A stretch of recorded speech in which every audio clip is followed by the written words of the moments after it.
Motivation is not making you stronger. It is quietly training you to obey your feelings. And the more you wait to feel ready, the more control your moods have over your life. Think about it.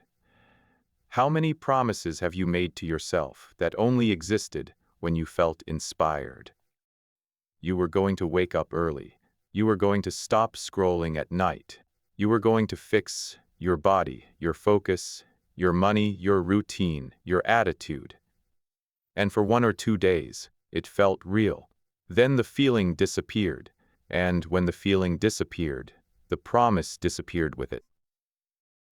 That is not a lack of potential. That is a dangerous dependency. Welcome to Stoic Chisel. If this kind of honest self-examination speaks to you, subscribe to the channel. Because here we do not chase temporary motivation. We cut away the excuses until discipline has room to breathe. Most people think they need motivation because motivation feels good. It gives you a quick emotional high. It makes you imagine a stronger version of yourself without forcing you to become that person yet. And that is exactly why it is dangerous. Because sometimes motivation becomes a drug. You watch the video, you hear the speech, you feel the fire, you picture the comeback, but then life gets quiet again. No music, no applause, no one watching. Just you, your phone, your tired body, your old habits, and one uncomfortable choice. That is where the truth appears. Not when you are inspired, when you are inconvenienced. The Stoics understood something modern culture keeps trying to hide from you. A person who only acts when they feel like it is not free. They are controlled by whatever mood happens to be passing through them. If they feel confident, they act. If they feel anxious, they avoid. If they feel excited, they commit. If they feel bored, they quit. If they feel lonely, they run back to people who already proved they do not respect them. If they feel stressed, they consume anything that gives quick relief.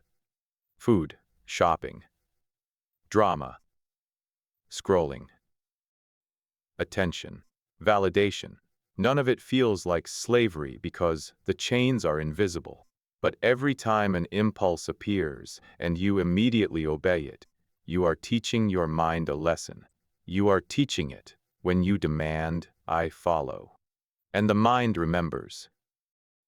This is why self-control is not a small skill. Self-control is the foundation of your entire life. Without it, your goals are decorations. Your standards are just words. Your plans are emotional fantasies. Because the moment discomfort arrives, something else takes over. The tired version of you. The needy version of you. The angry version of you. The version of you that wants relief now and consequences later. Stoic discipline begins when you finally stop asking, how do I feel? And start asking, what is required of me? The question sounds simple. But it changes the entire structure of your life, because feelings are unstable. Requirements are clear. Your body may not feel like training, but your health requires movement. Your mind may not feel like focusing, but your future requires attention. Your ego may not feel like apologizing, but your character requires honesty. Your fear may not feel like speaking, but your growth requires courage. This is the difference between a person ruled by emotion and a person governed by principle. The emotional person waits for the inner weather to improve. The disciplined person moves even when the weather is bad. And no, this does not mean becoming cold. Stoicism is not about killing your emotions. It is about refusing to let your emotions become your master. You can feel fear and still act. You can feel anger and still choose restraint. You can feel desire and still pause. You can feel sadness and still keep your promises. That is strength, not the absence of feeling. The ability to remain in command while feeling everything. Look at the modern world. Everything around you is designed to weaken that command. Apps are built to steal your attention. Advertisements are built to trigger your insecurity. Algorithms are built to keep you emotionally reactive. The economy profits when you cannot sit alone with discomfort for 30 seconds. And then people wonder why they feel scattered, tired, anxious, and mentally weak. But maybe the problem is not that life became too hard. Maybe the problem is that comfort became too available. You do not need a perfect morning routine to begin. You do not need a new identity. You do not need another motivational video. You need one clean moment of refusal. Refuse to check the phone. Refuse to delay the work. Refuse to send the bitter message. Refuse to break a promise just because no one would know. That small refusal is not small. It is a vote. A vote for the person you say you want to become. And if you cast that vote enough times, eventually your character has no choice but to change. So today, stop asking for motivation. Ask a sharper question.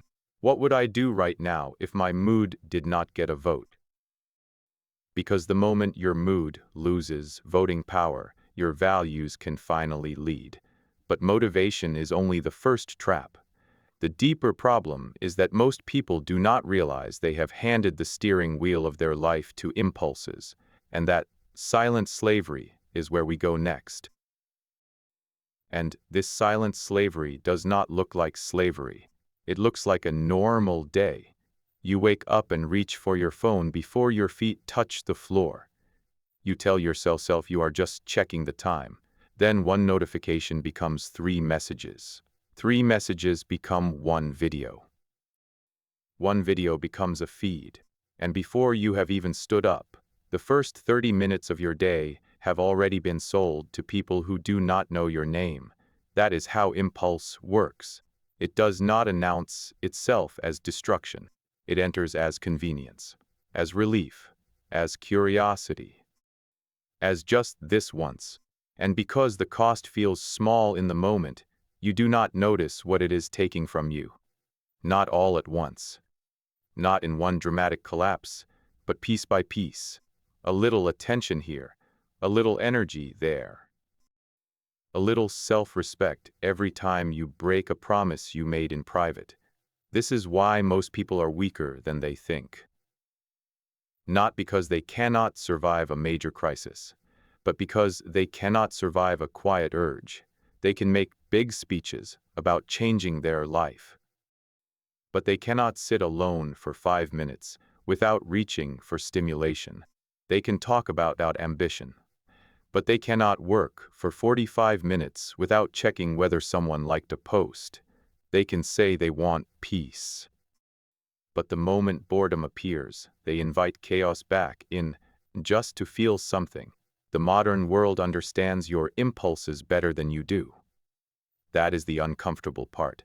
The apps on your phone know when you are lonely. The algorithm knows what keeps you angry. The marketplace knows how to turn insecurity into a purchase. The entertainment industry knows that a tired mind will choose easy pleasure over difficult progress almost every time. And if you do not train your self-control, someone else will profit from your lack of it. This is not an accident. Your attention is money. Your insecurity is money. Your outrage is money.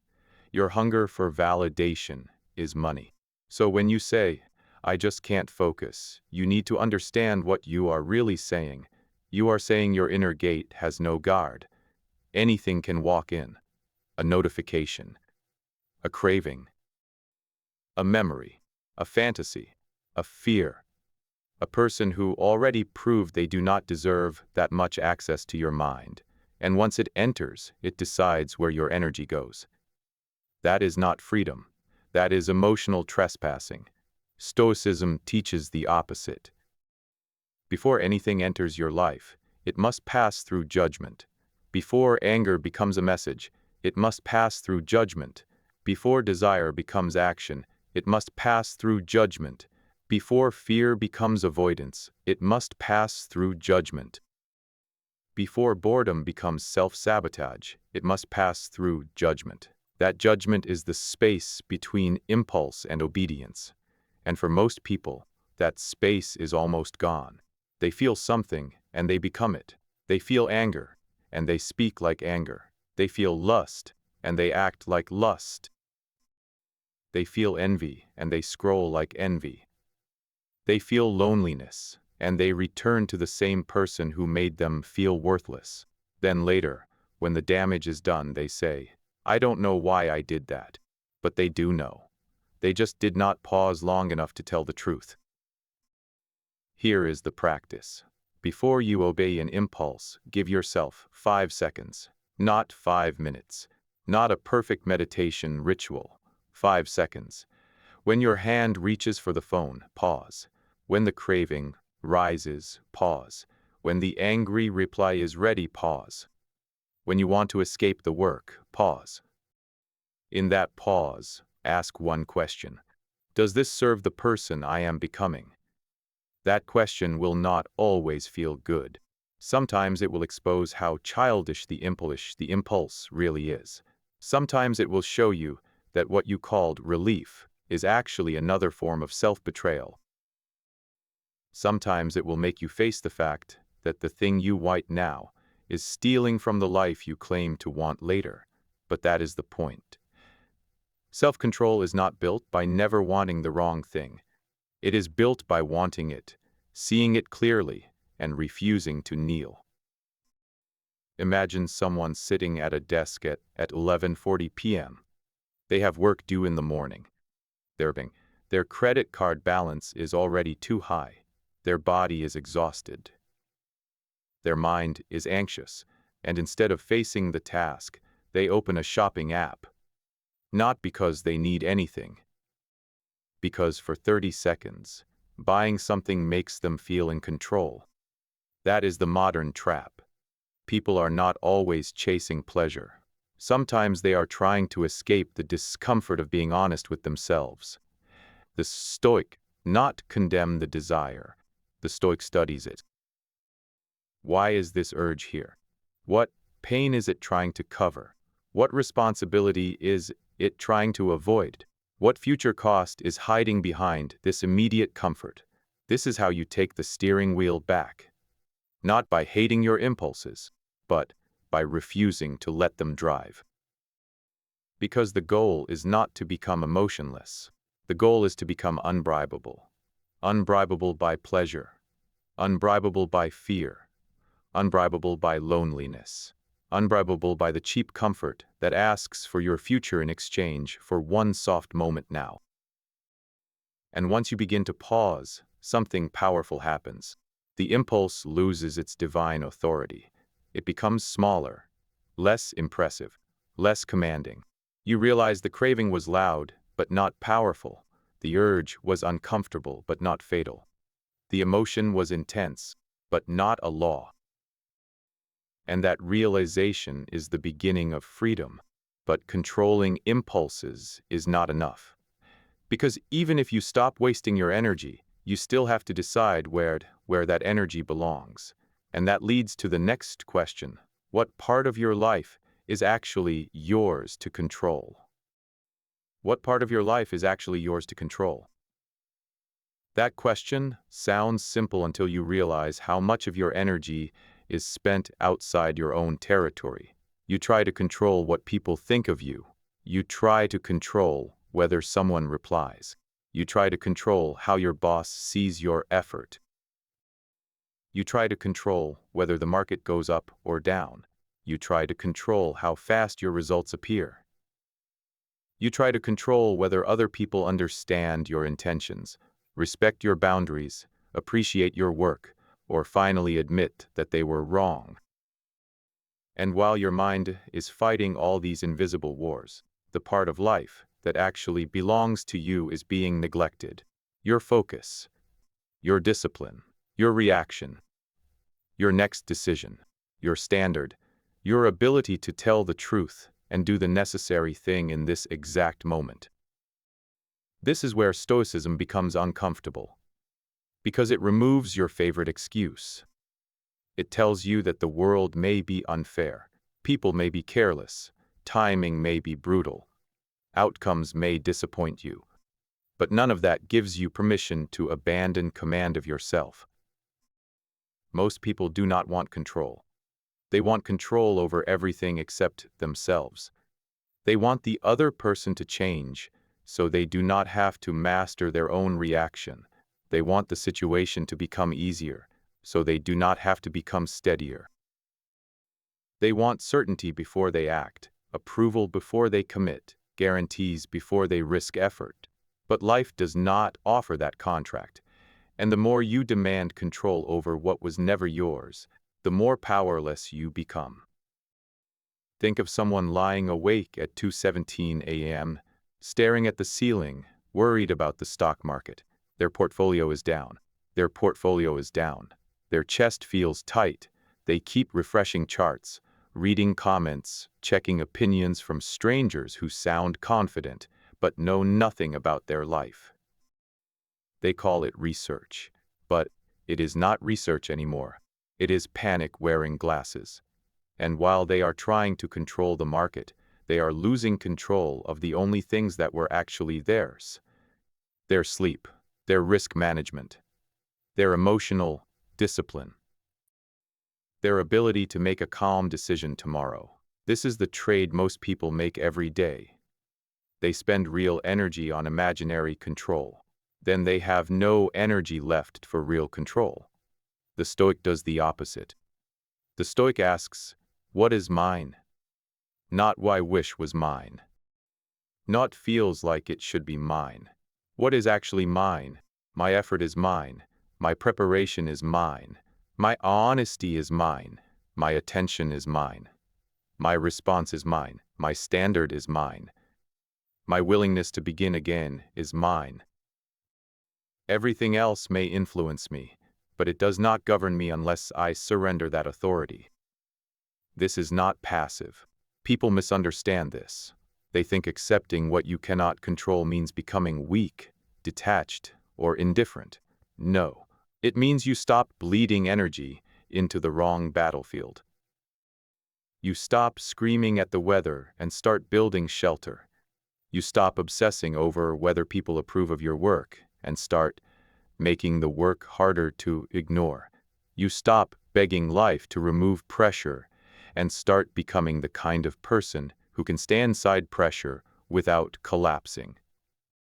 Acceptance is not surrender. Acceptance is accurate aim. It is the discipline of pointing your effort only where effort can actually work. So here is the practice. Take a piece of paper and draw 2 columns. On the left, right, mine. On the right, right, not mine. Then be brutally honest. Your ex's opinion of you, not mine. Your choice to stop checking their profile, mine. The economy, not mine. Your spending habits, skills, emergency fund, and emotional control, mine. Whether people clap when you improve, not mine.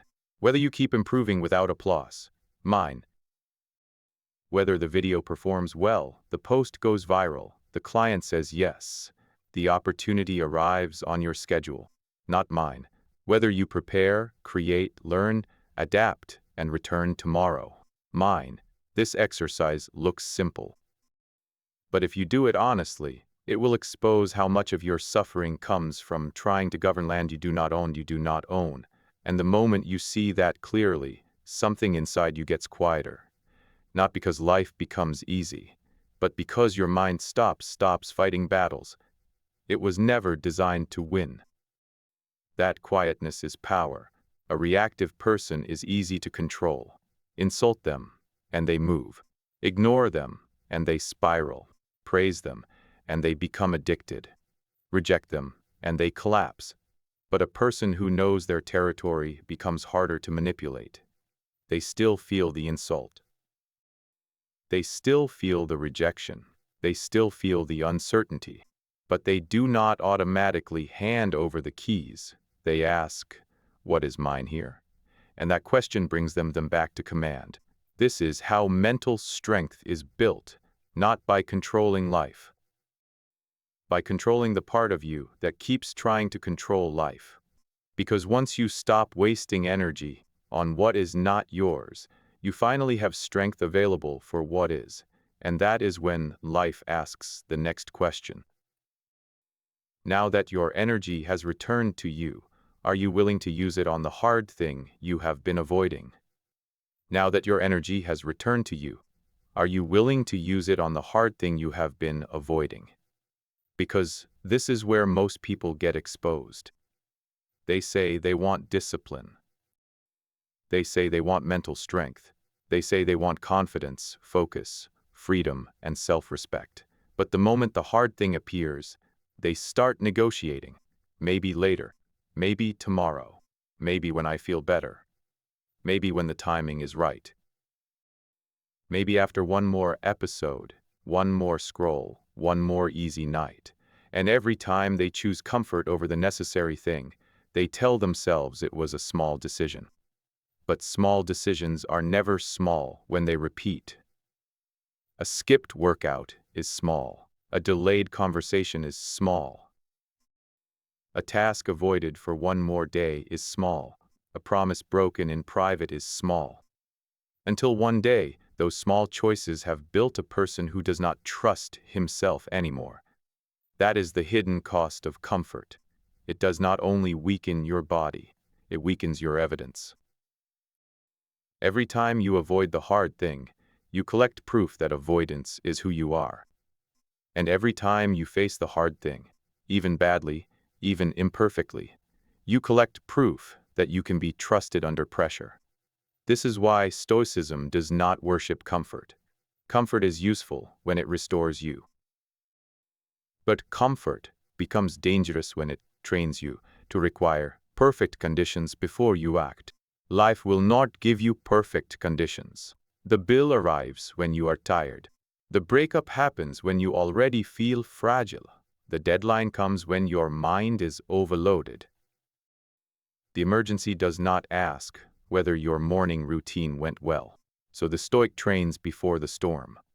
Not because pain is holy, not because suffering makes you better automatically, but because chosen discomfort prepares you for unchosen discomfort. Think about someone who has been avoiding one difficult email for 2 weeks. It is not a dangerous email. No one is going to die. But in their mind, it grows teeth. They think about it while eating. They think about it while driving. They think about it before sleep. They open their laptop, stare at the blank reply, feel the pressure in their chest, and close it again. Every day they avoid it, the email becomes heavier. Not because the email changed, because avoidance added interest. This is what people do not understand. Avoidance is debt.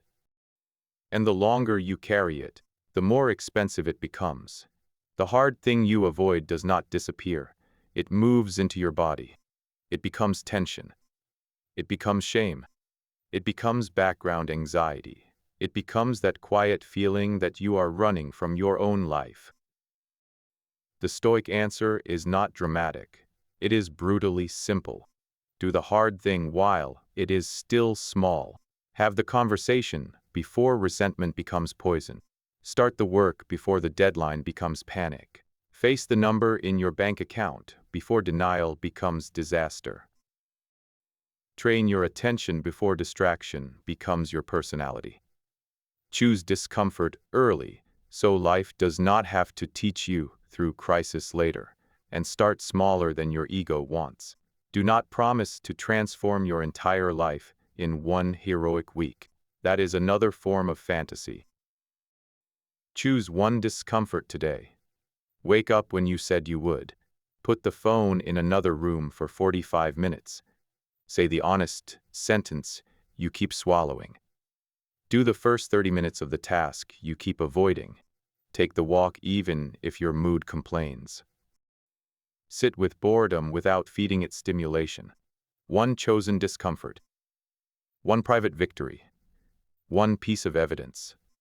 That is how discipline is built, not through emotional speeches, through repeated proof. The body learns by repetition. The mind learns by repetition. Character learns by repetition. You do not become mentally strong by thinking about strength. You become mentally strong by meeting resistance and not immediately retreating. And here is the strange thing. The hard path is usually only hard at the beginning. Starting is hard. Opening the document is hard. Putting on the shoes is hard. Saying the first honest sentence is hard. But once you are inside the action, the fear often loses shape. The monster becomes a task. The task becomes a step. The step becomes momentum. And momentum gives you something motivation never could. Trust.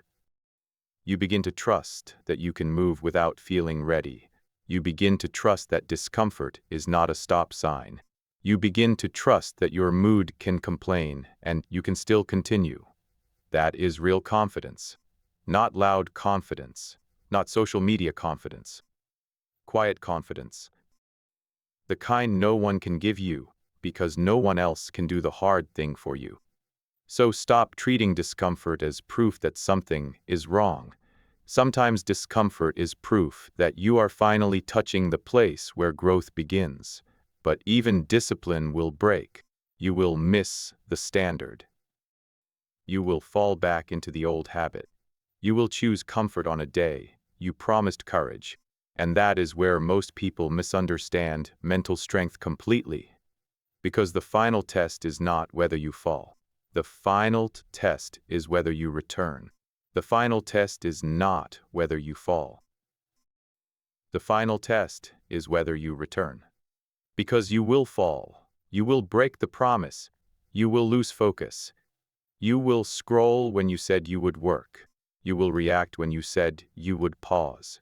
You will choose comfort on a day you promised discipline. You will waste time, avoid responsibility, say the wrong thing, delay the hard task, or let your mood win for one more round. And when that happens, the weak part of your mind will try to turn one fall into an identity. It will whisper, "See, this is who you are. You are not disciplined.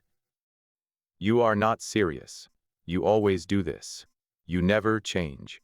And if you believe that voice, one mistake becomes a collapse. One bad morning becomes a bad day. One bad day becomes a bad week. One broken promise becomes proof that you should stop trying. This is how most people lose their lives. Not in one massive failure, but in the story they tell themselves after a small failure. Stoicism gives you a different answer. Not denial. Not excuses. Not pretending the fall did not happen. The Stoic does not say, "It's fine," when it was not fine.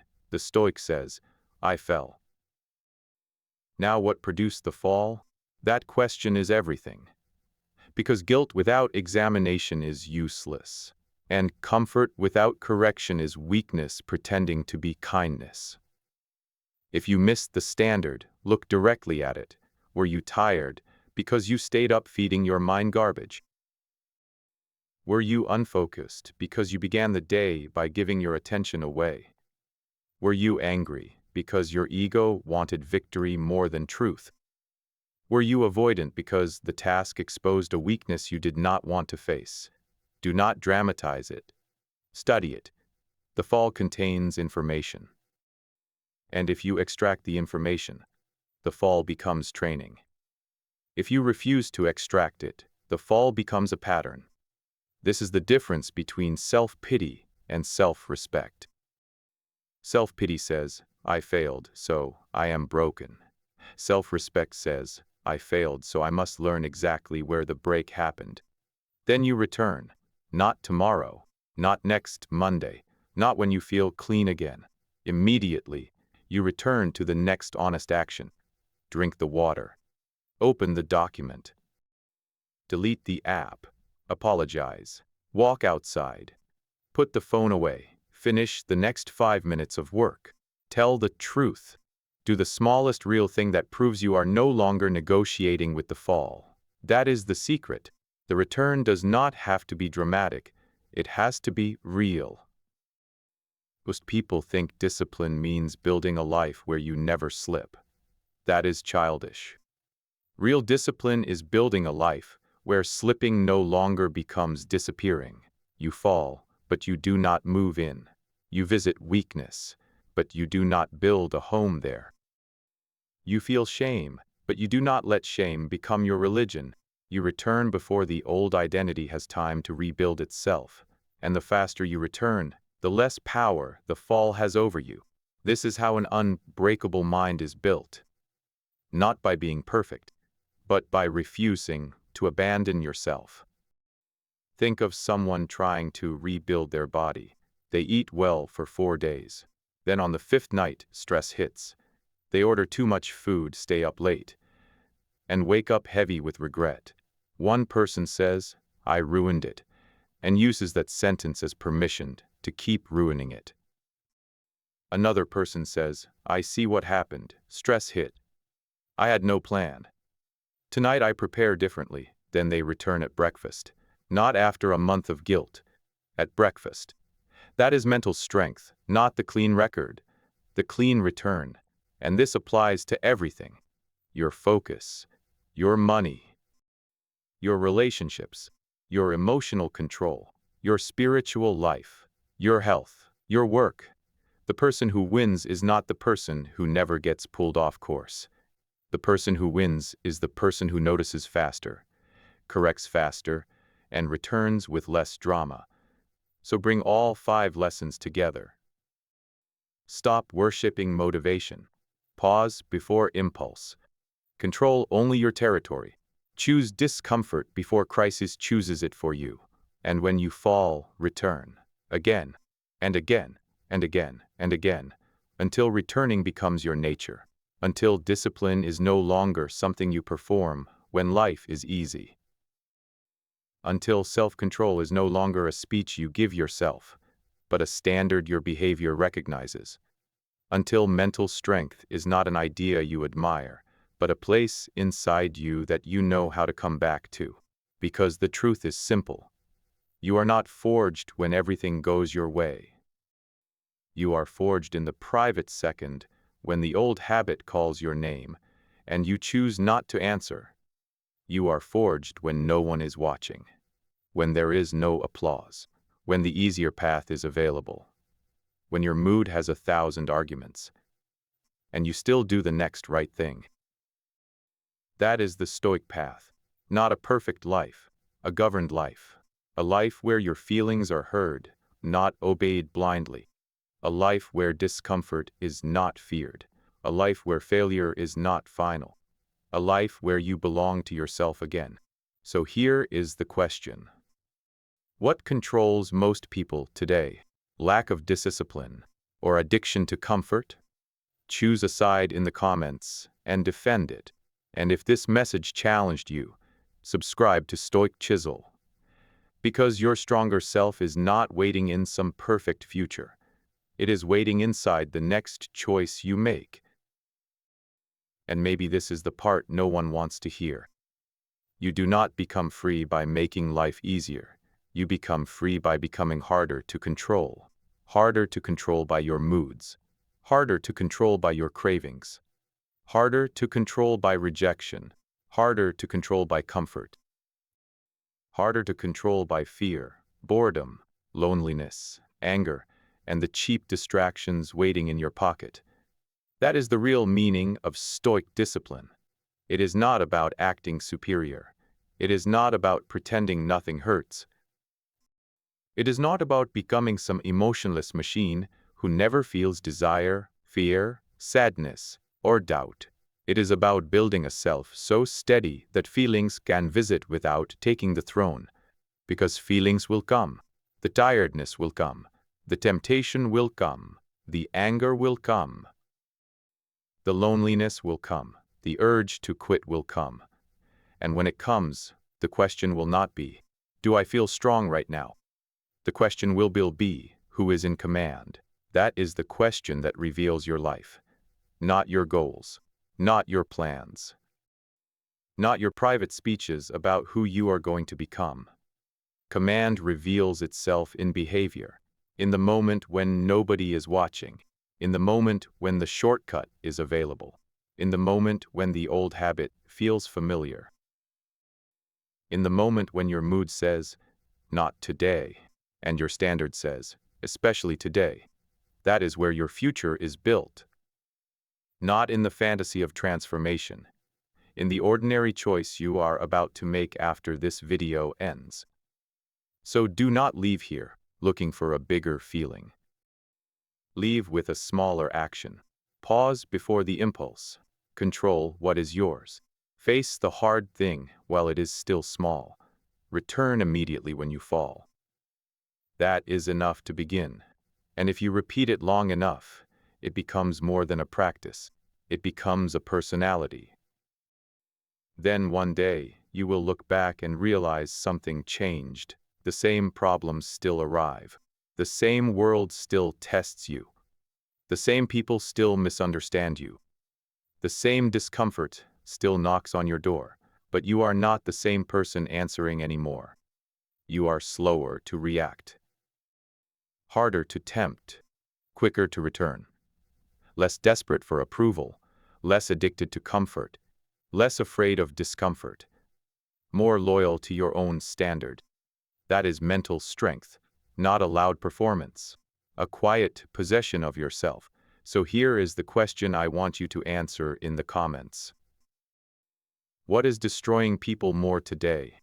Lack of discipline or addiction to comfort? Choose one side. Do not say both. Pick a side and defend it. Because one group will say people are weak because they have no discipline. Another group will say people have no discipline because comfort has made weakness too easy. Which side are you on? And if this message forced you to look at yourself honestly, subscribe to Stoic Chisel. Because the stronger version of you is not waiting for motivation, it is waiting for command.